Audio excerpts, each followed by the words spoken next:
Hello, I'm Trish Bedford, and I feel privileged to be introducing myself today as the very first ever Diversity, Equality and Inclusion Associate Editor for the International Journal of Art Therapy.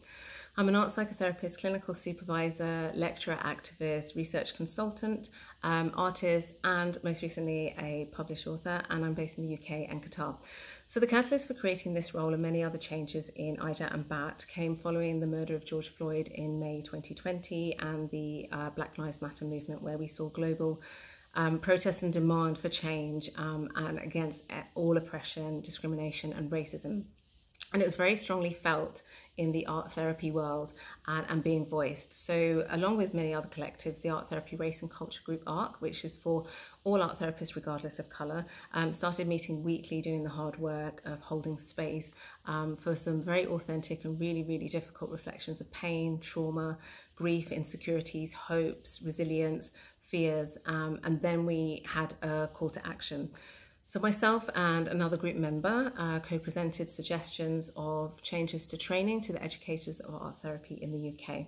I then also joined the IJAT Action for Change focus group this year to diversify and update the training towards anti-bias and anti-racist practice in the peer review network and IJAT as a whole. So being part of this shift so far, I felt I wanted to continue to develop the momentum, having been in these spaces, and that's why I applied for this role.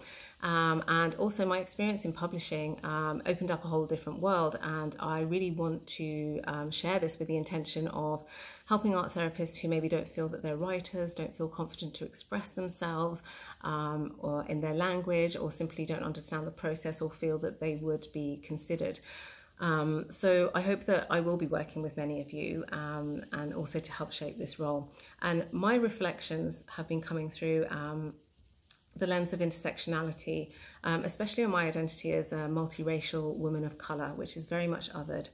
And then the art therapy profession, which is quite often othered. It's never really quite simply put in anything neatly. So it raises a question for me, which is, given our diverse identities and cultures, how does equality across the complexity and intersectionality of an art therapist's lived experiences look like? And we need to be hearing more that speaks to this. We need to hear your voice, your diversity, your perspectives, your backgrounds in art therapy towards greater innovation for IJAT, and to be inclusive, accessible, authentic. And we need to hear your voice, your ideas and your expertise and experiences.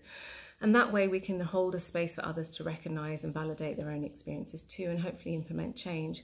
So I'm looking forward to developing this also alongside Alex McDonald and Karina Eastwood, the IJAT board members, but most importantly you. I really hope you do submit something towards the IJAT upcoming special edition, International Examination of Anti-Oppression Art Therapy, Intersectionality, Anti-Colonialism and Cultural Humility, with the guest editors Alex McDonald, Karina Eastwood, Dwight Turner, Patrick Vernon, and it is opening up in March 2022.